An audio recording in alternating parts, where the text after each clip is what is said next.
मैं आपको सुनवाता हूँ सर। मेरे रिपोर्टर बड़ी मेहनत से, उनके पास सोर्स है तो वहाँ से मिली है। आप जरा इस पे भी कमेंट कीजिएगा।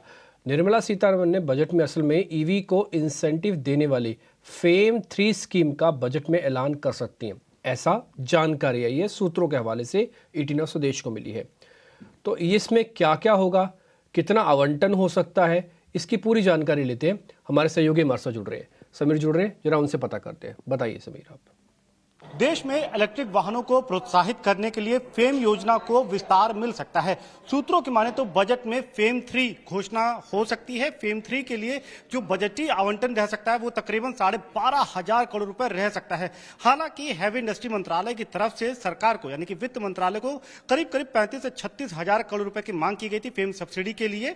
इस पर वित्त मंत्रालय ने इस आवंटन को देने में लगभग असहमति जताई है। लेकिन अब यह माना जा रहा है कि प्रधानमंत्री कार्यालय के हस्तक्षेप के बाद में और आपसी सहमति की स्थिति बनती हुई देखते हुए यहां पे तकरीबन 12,500 करोड़ रुपए फेम 3 के लिए आवंटित किया जा सकता है। इसके पहले फेम 1 और फेम 2 दो बार यह योजना को चलाया जा सकता है। अगर फेम 2 की ही बात करें तो जो 10,000 करोड़ रुपए की सब्सिडी उसमें दी गई थी, इसके जरिए कोशिश यही की जा रही है कि देश में इलेक्ट्रिक वाहनों को ज्यादा से ज्यादा प्रोत्साहित किया जाए और फेम योजना के तहत जो लाभार्थी हैं उनको सब्सिडी मुहैया कराई जाती है। फेम 3 के जरिए सरकार को पूरी तरीके से उम्मीद है कि साल 2027-28 तक जो इलेक्ट्रिक वाहनों की जो खरीद है, विशेषकर जो B2C लेवल पे यानी कि कस्टमर लेवल पे, वो तकरीबन 30% रह सकती है और दोपहिया वाहनों में ये 50% तक पहुंच सकती है।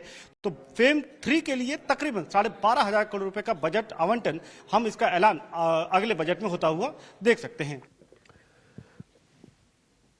ठीक है, तो विनीत सर, आपने एक खबर देख ली होगी जो सोर्स बेस्ड इंफॉर्मेशन है हमारे पास बजट के रिगार्डिंग, समीर मेरे रिपोर्टर लेके आए हैं। इसका मतलब है कि गवर्नमेंट अपनी जो थीम है ना सर, उसको आगे बढ़ाना चाहती है। उसका 2-3 पैरेलल चीज़ें कर रही है। पहला तो एथेनॉल ब्लेंडिंग को कर रही है, उसके प्राइसिंग को भी बढ़ा रही है। दूसरा, ईवी व्हीकल्स को छोड़ नहीं रही है, उसके अंदर बैक टू बैक स्कीम्स लेके उसको बढ़ावा दे रही है। तीसरा, अपने गैस वाले टारगेट्स को भी पूरा करना चाहती है, उसके अंदर सिटी गैस डिस्ट्रीब्यूशन को भी है। तो 3 पैरेलल चीज़ें हैं जो ऑटो को एकदम से घेर रही हैं। सर, इस पे आपका टेक चाहिए, ये जो आवंटन बढ़ाया जा रहा है। ये डेफिनेटली आपको ईवी का यूसेज इंक्रीज करने के लिए या पेनिट्रेशन इंक्रीज करने के लिए इंसेंटिव तो देने पड़ेंगे। और हमें लगता है कि इसका बड़ा बेनिफिशियरी मारुति होने वाला है, क्योंकि मारुति की आने वाले साल में नई कार आएगी और उसके लिए काफी अच्छा डिमांड हम एक्सपेक्ट कर रहे हैं, क्योंकि it is designed by Toyota and sold by Maruti. तो हमें लगता है कि ये अच्छा रहेगा मारुति के लिए। Secondly, Tata and other companies भी लॉन्च करेंगे अपनी व्हीकल्स, तो उसके लिए भी काफी बेनिफिशियरी रहेगी। ठीक है। अच्छा विनीत सर, मैं आपसे एक सवाल और लेना चाहता था बजट के रिगार्डिंग। आपको कोई एक ऐसा शेयर दिख रहा है, क्योंकि मैं थोड़ा उत्साहित हूँ, ज़्यादा आपसे पता करना चाहता हूँ। कोई एक ऐसा शेयर दिख रहा है जो प्री बजट में लूँ और बजट के बाद मेरे को उसमें काफ़ी अच्छा चेंज दिखे? वो शायद पॉलिसी के फ्रंट पर आए या फिर जो गवर्नमेंट बात रखे उससे आए। कोई ऐसा थीम या कोई शेयर है सर जो मैं बजट से पहले लेना चाहता हूँ, वैल्यूएशन भी हो अच्छी उसमें?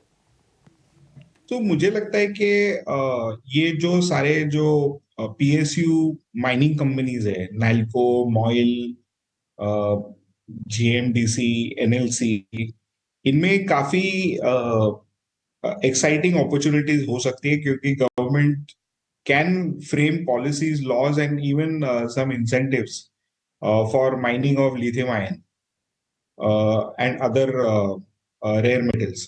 तो मुझे लगता है कि ये वजह से ये स्टॉक काफी अच्छी तरह से बढ़ सकता है एज अ थीम।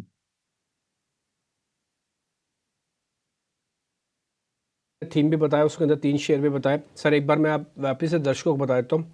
सर का मानना है कि जो माइनिंग से जुड़ा हुआ मैटर है वो काफ़ी एग्रेसिवली उठाया जाएगा इस बजट के अंदर। इसके अंदर काफ़ी वैल्यूएबल कंपनीज भी हैं।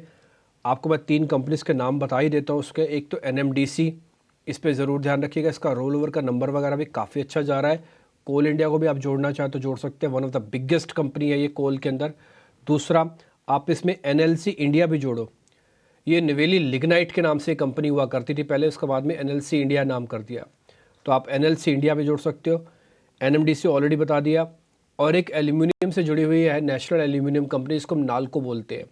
आप ज़रा वो भी दिखा दीजिए, नेशनल एल्यूमिनियम भी, तो वो भी है। ये कुछ एक शेयर्स हैं। आप चाहो ना एक बार टेक्निकल वालों से या आपके अपने वित्तीय सलाहकारों से पूछ के कि सर ने हमको ये थीम दी है, इस थीम के साथ हम जाना चाहते हैं, बजट और बजट के बाद भी रुक जाएंगे थोड़ा, आप हमको बता दीजिए।